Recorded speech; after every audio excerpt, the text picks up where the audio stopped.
Good evening on TV 47 News tonight.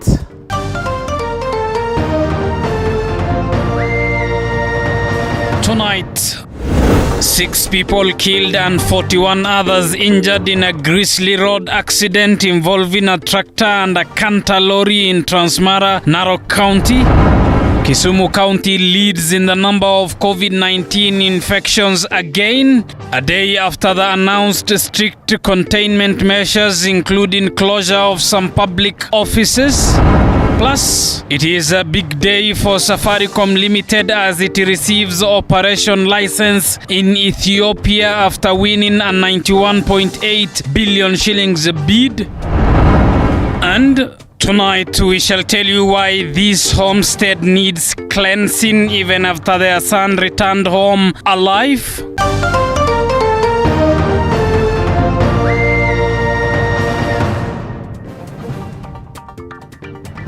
Mini Mbesa is our sign language interpreter. Good evening, I'm Abubakar Abdullahi. Welcome to the broadcast. To our top story tonight, and calls to have President Uhuru Kenyatta swear in the remaining 6 judges out of the 41 nominated by the Judicial Service Commission continue to dominate the corridors of justice, with the latest being the former Chief Justice Willy Mutunga. Christening the 6 judges as Uhuru's list of hate, Mutunga tells President Uhuru Kenyatta that state office is not a personal property of any individual or office, and his refusal to swear in them signals a dangerous dalliance with impunity. And as Mwangi Maina now reports, Mutunga adds that if President Uhuru Kenyatta cannot obey the constitution, he should resign or seek an early retirement. I, Ngoge Grace Mumbi, a judge of the Court of Appeal. In a bold letter addressed to President Uhuru Kenyatta, former Chief Justice Willy Mutunga says that he has chosen to address the impasse surrounding the appointment of judges left out by the president, as it signals a dangerous dalliance with impunity, especially with the highest office in the land.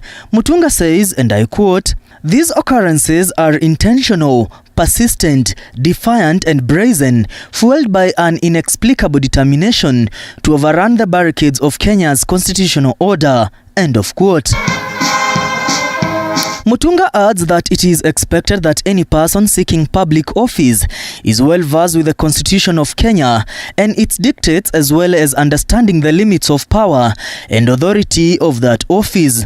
Mutunga says that any public servant who does not respect the Constitution does not deserve to be in office, as they took an oath to protect, defend and promote it. If any public officer does not like the powers the Constitution donates to them, or find the exercising of those powers unknowingly inconvenient, they have no business continuing to occupy those offices.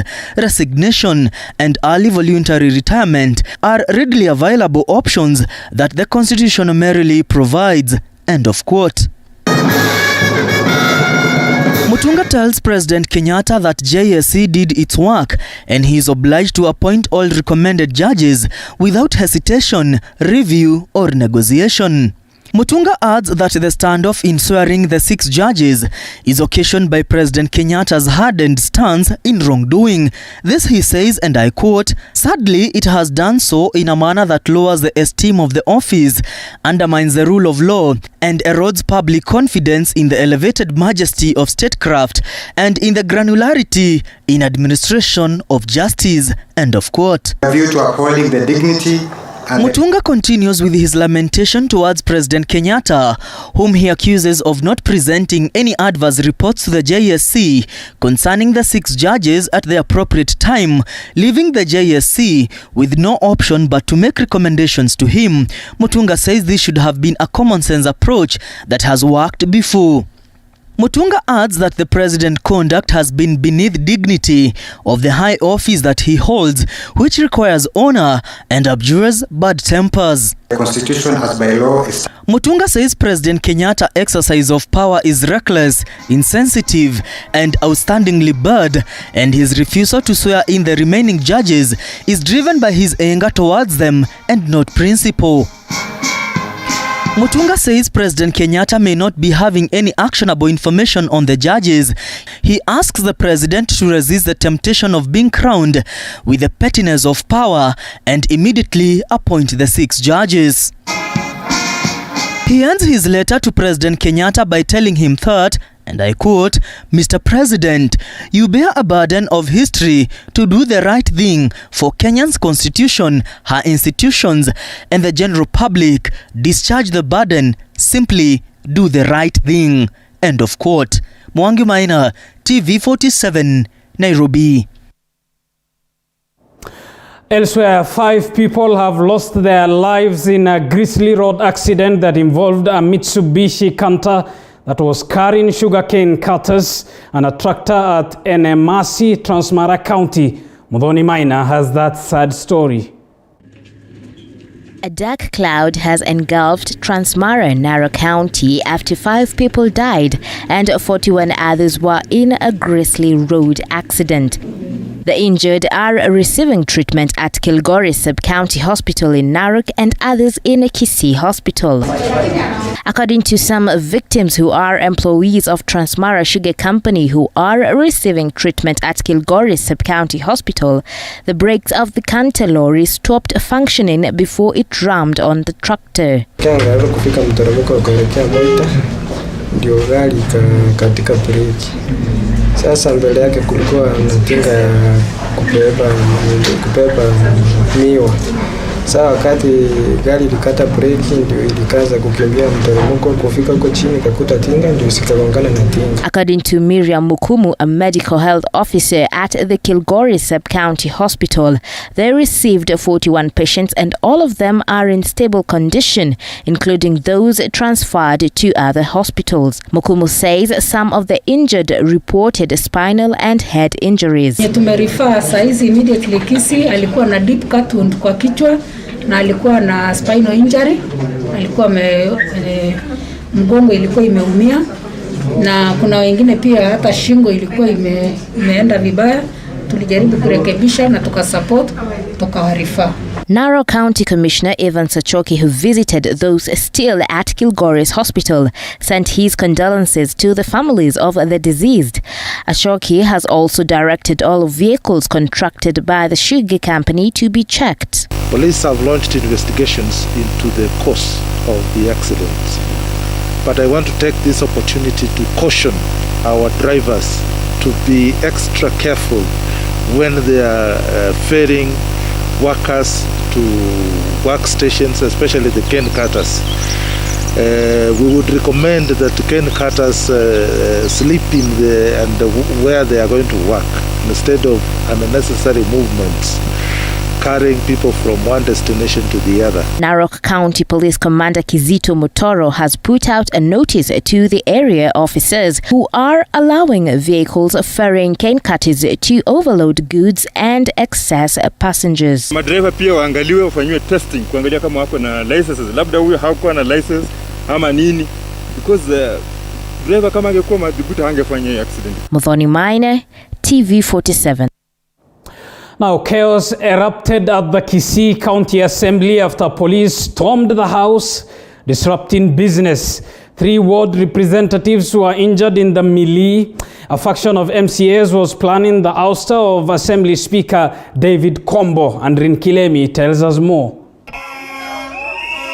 Police on Tuesday lobbed tear gas canisters to disperse Kisii lawmakers. For a couple of days now, Kisii County has been embroiled in a supremacy battle between 2 factions of MCAs. One which is pro-Kisii Speaker David Kombo and another which is fighting to oust the Speaker. Today, as my fellow colleagues have said, it's a sad day in Kisii, a sad day in the context that we are having arms of government fighting each other.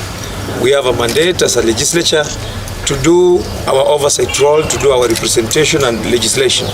And we are sad for the last 2 days we are not able to do all those mandate courtesy of the interior government. 3 ward representatives were injured during the Tuesday melee at the county assembly. The 3 are James Anyona of Masimba, Amos Onderi of Bochi Tendere, and nominated MCA Margaret Atina. According to one faction of the MCAs, the raid on the assembly by the security agents is a scheme by the embattled speaker to remain in office. We want to categorically here today and say this, that the Ministry of Internal Security should desist from interfering on independent institutions like Kisii County Assembly. Since Ward Representative Paul Angwenyi said they had planned to conduct house business as outlined in the order paper, among them electing a new speaker. Angwenyi said the ward representatives will not allow Kombo to return to office. Ukifuatilia mzuri na hata hiyo upande mwingine wakikwambia yale mambo tunapigania sio kuhusu maendeleo yenye yanatakana kufanyika kwa ward. Ni mambo yenye yanatuhusu. Hata mkikumbuzwa mzuri, tumeanza kuongea hii maneno wakati tulipoteza mwenzetu mmoja ambaye anaitwa Mainya, na Mungu amlase mahali pema peponi. Tulianza kupigana kwamba hatuna insurance, hatuna nini. Ndio ni haki yetu kupewa hiyo vitu yote. Lakini ukweli ni kwamba wananchi wametutuma tukuje tuhakikishe tumefanya maendeleo. Those injured during the chaos were rushed to Oasis Hospital for treatment. Andrina Kilemi, TV 47.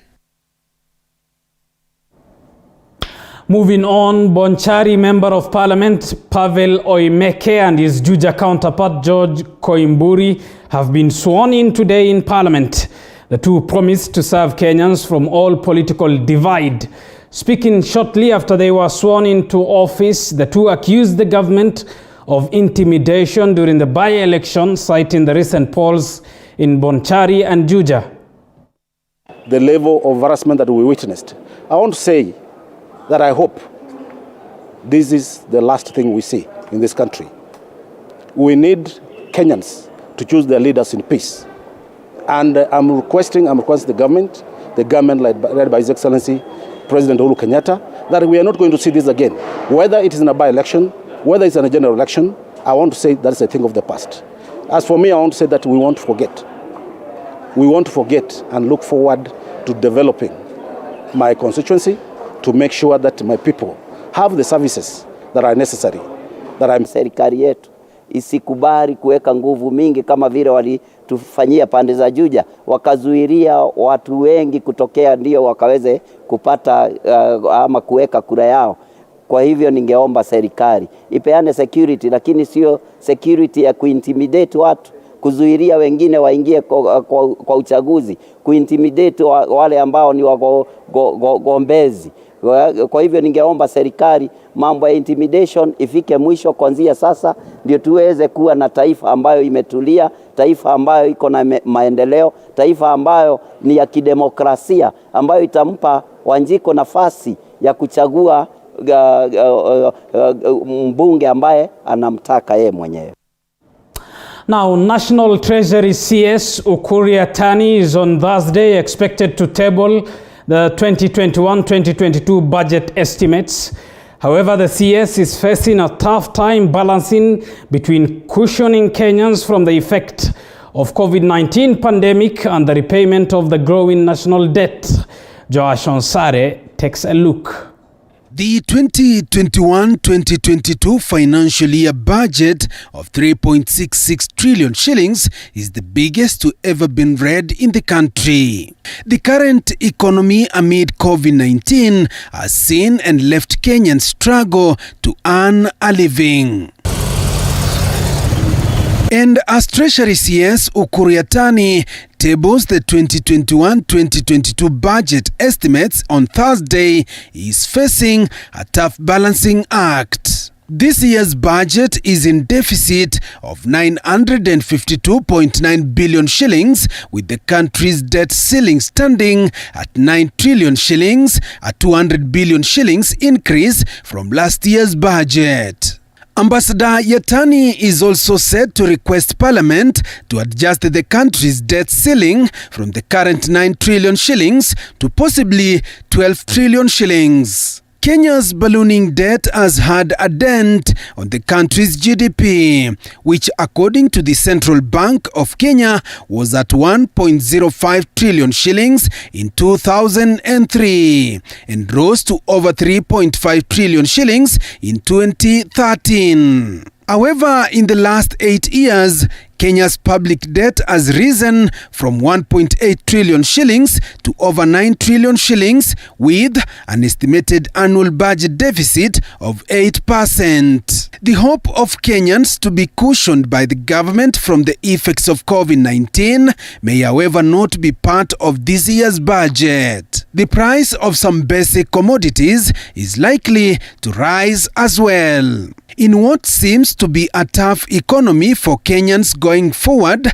Treasury had committed to slightly increase tax collection from internal sources to pay a 257 billion shillings loan from the International Monetary Fund (IMF). In the 3.66 trillion budget revenue estimates and expenditure for the financial year 2021-2022 tabled by the Budget and Appropriation Committee on Tuesday, the recurrent expenditure is estimated at 1.29 trillion shillings, while development expenditure is estimated at 666.5 billion. The Budget and Appropriation Committee estimates the budget for three arms of government as follows: the Executive 1.9 billion shillings, Parliament at 46.6 billion shillings, which exceeds by 8.7 billion from the financial year of 2020-2021,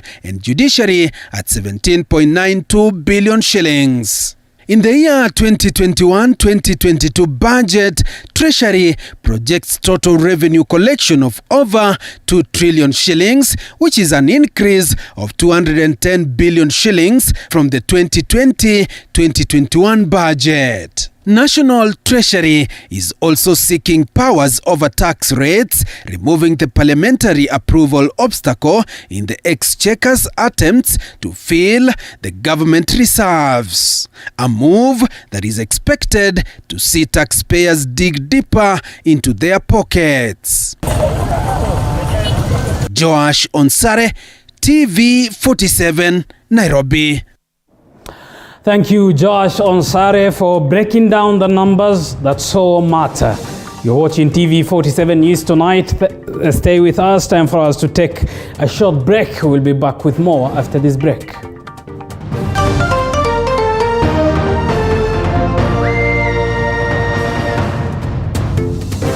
Precast panels. We have the best quality, durable and affordable precast panels to suit all your needs. Manufactured under a controlled environment, we have the best precast concrete panels, precast concrete floor slabs, precast concrete perimeter wall, precast concrete columns and beams. Our panels reduce construction cost by up to 40% with absolutely no plaster required, including added soundproof benefits. Convenient for story buildings, schools, offices, residential houses, hospitals, and warehouses. Take advantage of our free transport. Contact us on 0702 24 7267 or 0796 24 7267. Global Precast Panels Limited, your reliable option for efficient construction. These are the sights and sounds of a working nation. There are no shortages to remarkable ideas. What's missing is the will to execute them. You need to stay relevant. If you don't, you're going to fade off.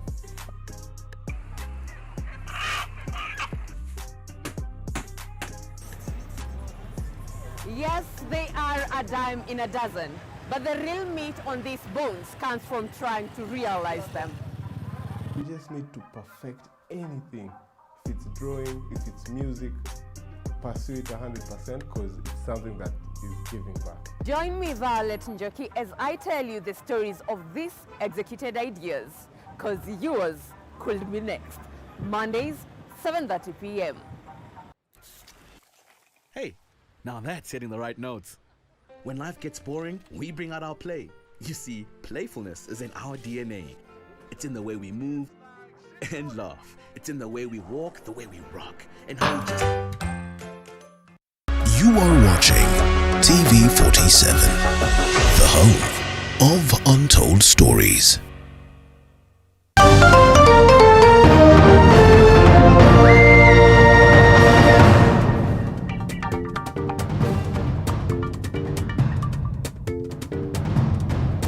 Welcome back. Thank you for choosing Kenya's fastest growing television. Let's get to more news now. And various organizations led by the World Oceans led by the Secretariat today gathered at the Ocean Line in Mombasa County to mark the World Ocean Day. The organizations include National Environment Management Authority, NEMA, the Kenya Wildlife Service, and Red Cross, who participated in awareness forum of educating the public against the destruction of the ocean. Our reporter Petronila Goren has the details. An estimated 600 million live directly on the world's coastlines, but coastlines have become among the most hazardous places to be in due to climate change. Climate change and other human-related factors have also become a big threat to the biodiversity of oceans. Speaking during a cleaning exercise on the beaches of Mombasa County, NEMA County Director Samuel Lokopoit said the country was working to protect the diversity of the ocean for future generations, while adhering to the 2021-2030 Nations under UN of using the ocean to get resources through the blue economy. The plastics that are within our oceans don't degrade. What they do, they go into a process of natural attrition into very small particles, less than 5 micromillimeters. Some of them have turned microscopic, and that is why you find people are talking about microplastics in fish, microplastics in our waters. A study conducted in Kenya, Germany, I think by WWF, has indicated that if we continue this way, especially of people who heavily rely on the resources that come from our oceans, we'll find that they are consuming an equivalency of a credit card worth of plastic per week. So this is extremely dangerous to our people. Despite plastics being the biggest percentage of ocean waste, other wastes like discharge of untreated water from some hotels to the ocean and oil spillage are struggles that if overcome, the Kenyan ocean will be waste-free. Kenya Maritime Authority is inspecting all vessels coming into the country to ensure there is no oil spillage into the Kenyan waters and also ensure they conform with the international standards. We ensure that all the vessels coming into our port, they are inspected to ensure that they comply with the international standards. That's the MAPOL. Also, we have partnered with various organizations like the Glow Later Foundation. We partnered with other organizations in the Marine Later campaign to ensure that all the plastics which are generated upstream do not end up in the ocean, because we realize that most of this destruction happen upstream and they end up in the ocean. Amid the COVID-19 pandemic, dependents of the ocean have also been affected, with their revenues declining by 80%. As the world celebrates Ocean Day, ocean key players in the country are calling on citizens to be on alert, especially on waste management to save marine life, marine economy, and the face of the ocean line. Petronila Goren, TV47, Mombasa County. Elsewhere, Kigumo Law Court has issued a warrant of arrest against Murang'a South DCIO David Cheruyot for ignoring 2 court orders following confiscation of funds belonging to 2 Nigerian nationals charged with trafficking narcotic drugs and being in Kenya unlawfully. Our reporter Willie Dennis Njiru has the details. The warrant of arrest orders follows David Cheruyot's refusal to obey demands by the court to return back mobile phones from 2 Nigerian nationals who were in the country illegally and alleged to be operating a drug trafficking network. The DCIO was given many opportunities to come to this court, give the funds to the individuals so that they could take out their M-Pesas, pay their cash bail and receive and go home. It is a constitutional right they are granted to be able to pay cash bail, and until they are convicted of a crime, they should not be treated as convicts. The two, Solomon Duba Abuziki and Cletus Okeke Onyabuchi, through the attorney Elkanah Mugaka, says they wanted their mobile phones released immediately to enable them get in touch with their relatives for bailouts. We do call for respect of court orders, for the treatment of all people, international, national, or otherwise, fairly and with parity. Leaders in positions such as the DCIO and other public officials should be striving to treat people with equality, fairness, social justice. The two have been in custody since April 19 this year. They face charges of trafficking and storing in their rooms cocaine weighing 200 grams with a market value of 600,000 shillings in Keno area of Murang'a County. Although granted bail by the same court, reaching their families for bailouts was futile as they lacked the means to communicate with them. As a matter of fact, one police officer acting under the DCIO, that is the deputy Mr. Washuma, was sent to court to lie that they never got court orders. Whereas that same officer was in court and given orders by the judge, mouth to mouth. The orders were served by them digitally, they received them and served them back to us. And let that be a lesson to the police, whether in Makuyu, whether in Nairobi, or anywhere else in the jurisdiction, that unless they follow the law. For TV47, I'm Willie Dennis Njiru. Moving on, a three-judge bench has been appointed to hear a petition objecting to the recent impeachment of Wajir Governor Mohamed Abdi Mohamud. Justices Lady Justice Cherere, Jeremy Otieno and Edward Muridhi have been appointed by Chief Justice Martha Koome. The team is expected to issue further directions on Wednesday. Remember, 2 weeks ago, 5 Wajir residents obtained court orders stopping the replacement of Governor Mohamed Abdi Mohamud, who was impeached by the Senate on May 17, 2021. The directions by the Meru High Court came a few hours after the then Deputy Governor Ahmed Mukhtar was sworn in as a governor by Justice Said Chitembwe. The process was then stopped until the case filed by the 5 is heard and determined.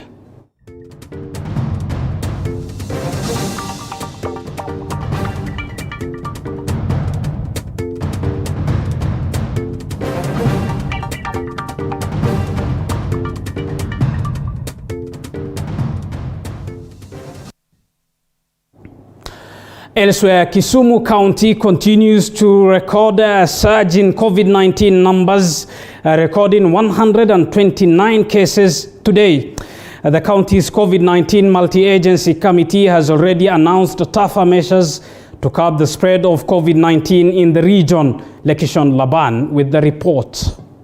Out of 433 positive cases that were reported on Tuesday, Kisumu County topped with 129 cases, this being the latest high number of cases in a county that has recorded a surge in the numbers. Just on Monday, the county COVID-19 multi-agency committee announced more measures to curb the spread of COVID-19 in the region. A meeting that was chaired by Governor Anyang' Nyong'o and the county commissioner agreed to start fresh crackdown on the public service vehicles and border operators who will not be complying with the COVID-19 protocols. The committee further says that all deaths must be interred within 72 hours of occurrence. All mortuaries in the county have been directed not to keep bodies for more than 48 hours and funerals to be conducted on the same day the body is removed from the morgue before 2 p.m. Bodies still at the morgues after the lapse of the timelines will be disposed, while mortuaries will not be allowed to receive bodies from outside the facilities. Other measures include surveillance teams in markets, while locals have been advised to avoid physically attending places of worship. Kisumu County's positivity rate currently stands at 28.4% after recording more than 5,700 cases as at June 5th. In the last 4 weeks, statistics from the county indicates that the county recorded 168 cases between May 3rd and May 9th, 181 cases between May 10th and May 16th, 373 cases between May 17th and May 23rd, 805 cases between May 25th and May 31st, and 780 cases between May 31st and June 5th. No case was reported on Sunday, while 5 cases were reported on Monday and 129 cases on Tuesday, raising the total number of cases this week to 133. Lekishon Laban, TV47. From the lakeside city of Kisumu, you are watching the county's television. Time for us to take another short break. Stay with us.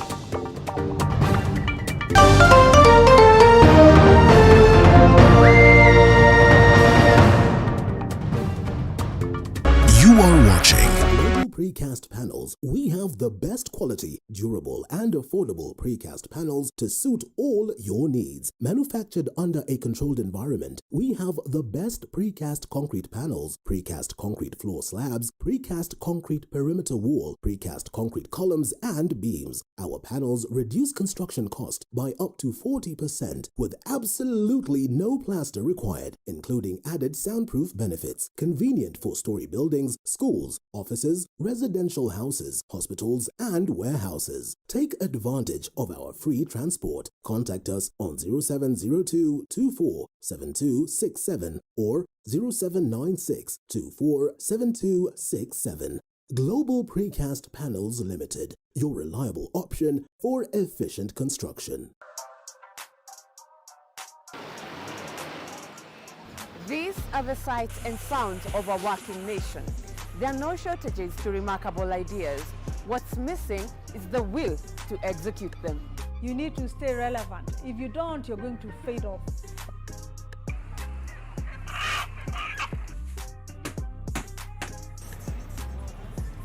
Yes, they are a dime in a dozen, but the real meat on these bones comes from trying to realize them. You just need to perfect anything. If it's drawing, if it's music, pursue it 100% because it's something that is giving back. Join me, Violet Njoki, as I tell you the stories of these executed ideas, because yours could be next. Mondays, 7:30 p.m. Hey, now that's hitting the right notes. When life gets boring, we bring out our play. You see, playfulness is in our DNA. It's in the way we move and laugh. It's in the way we walk, the way we rock, and how we just don't stop. You feel me? We add color to everything, to every day and every dish, because the world needs our crazy. We're the different flavors that make life more exciting. We're the ones who add color to every moment. Fanta, color every moment. Well, the speaker is neither here nor there. I should have done my outro from here. Yes, no.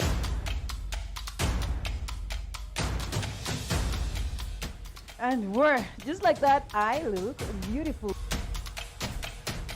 Tune in to Morning Cafe, Mondays to Fridays from 6 a.m. to 9 a.m. with me, Linda Alela, only on TV47, the home of Untold Stories.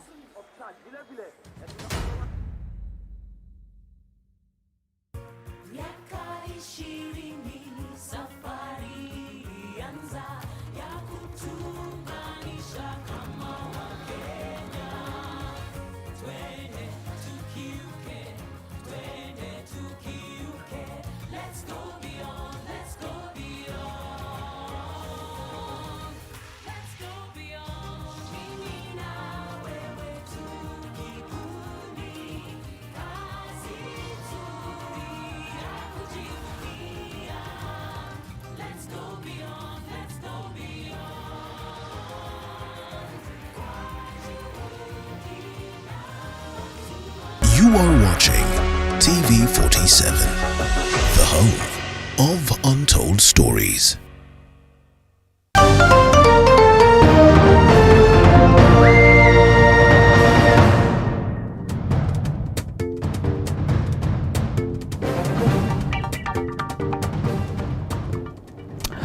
Welcome back to TV47 News Tonight. Thank you for staying with us. Now, one man was on Tuesday morning reported dead in Lake Victoria after sliding into the lake. This is according to family members and those who witnessed the incident. The man had allegedly gone to the lake to take a morning shower before the incident. The deceased is said to have come from his aunt's burial ceremony who had passed on a few days ago. His body was taken to the Nangina mortuary in Busia County.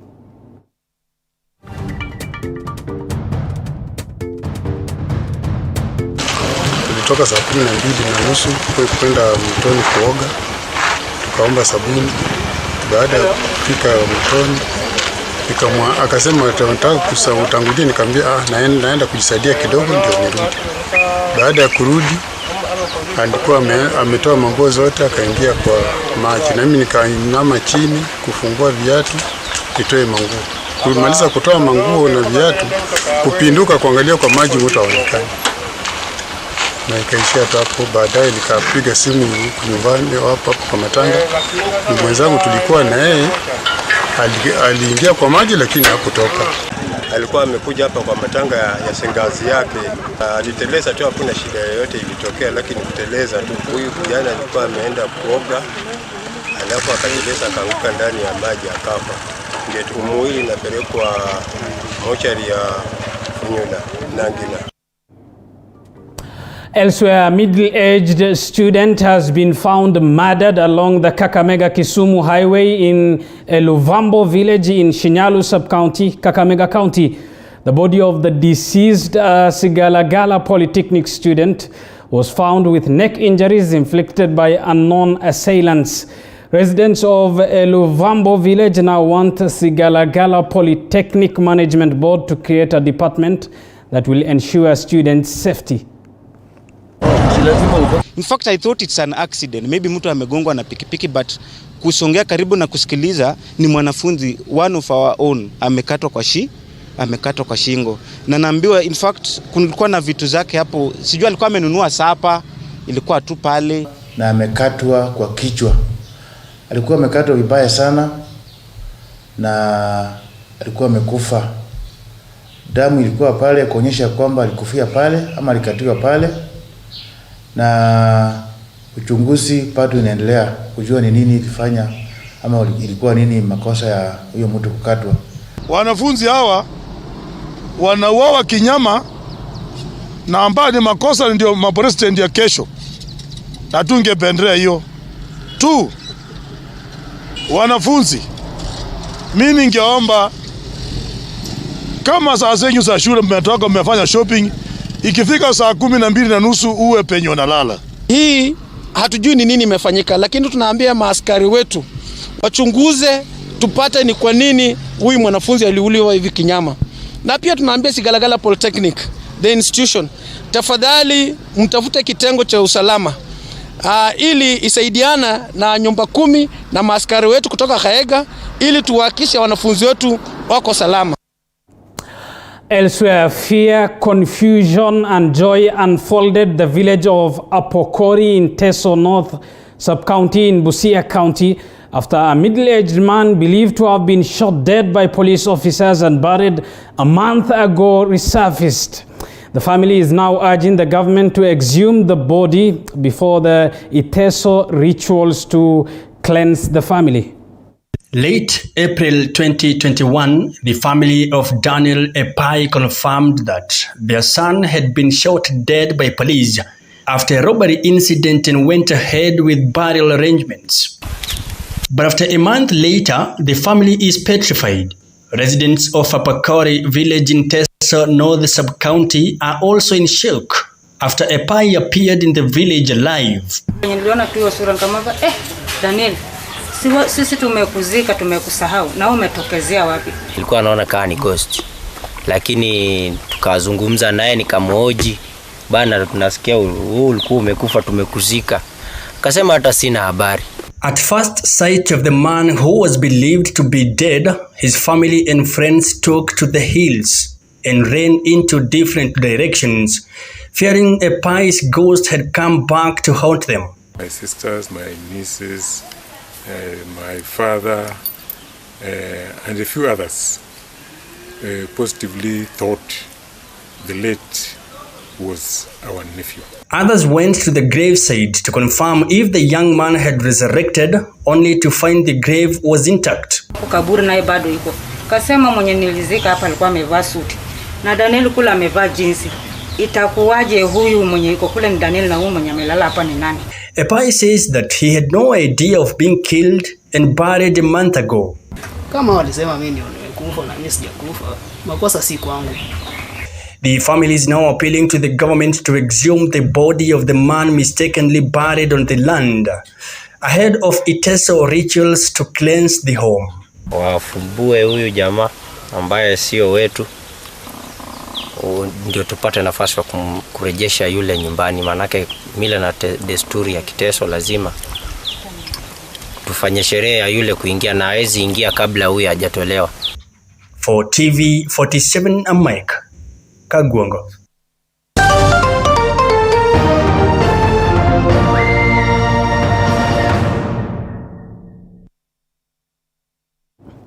Let's get to some business news. And President Uhuru Kenyatta landed in Ethiopia on Tuesday afternoon to witness the issuance of a telecommunications license to Safaricom after an international consortium. It led 191.8 billion shillings bid to operate in Ethiopia. Uhuru was accompanied by a section of cabinet secretaries and top Safaricom executives led by their CEO Peter Ndegwa. Sometime in May this year, the Ethiopian Communications Authority announced that the Global Partnership for Ethiopia, a consortium led by Safaricom PLC, had been awarded a license to operate in Ethiopia's telecommunications sector in view of the efforts to liberalize the economy. Come June, Safaricom has received its operating license in Ethiopia, a major milestone in Kenya's investments in the country. President Uhuru Kenyatta has led a high-powered delegation to Ethiopia's capital Addis Ababa in an event aimed at boosting its telecommunications services and bilateral trade. The move will see every citizen in the Horn of Africa nation access quality services at an affordable price. The sector is currently dominated by state-owned Ethio Telecom, a cornerstone of Prime Minister Abiy Ahmed's economic reform agenda. Top Safaricom executives led by Chief Executive Officer Peter Ndegwa indicated that the consortium, in which it commands a 56% stake, intends to start operations in 2022 through the rollout of a voice and data network. We take pride in Safaricom as a key enabler of self-employment, enterprise, and dreams. Indications are that by opening your economy to Safaricom and its consortium members, Ethiopia will in the short and medium term add no less than 1.5 million formal jobs. On behalf of Safaricom, I'm really honored. Opens an opportunity for Ethiopia to accelerate its digital agenda by increasing connectivity, creating new digital businesses, and generating new jobs for citizens across the country. The initiative will provide 4G and 5G internet services, and by 2023, a low-orbit satellite will be put in place to provide nationwide coverage in a country previously known for internet shutdowns. Grace Josephine for TV47.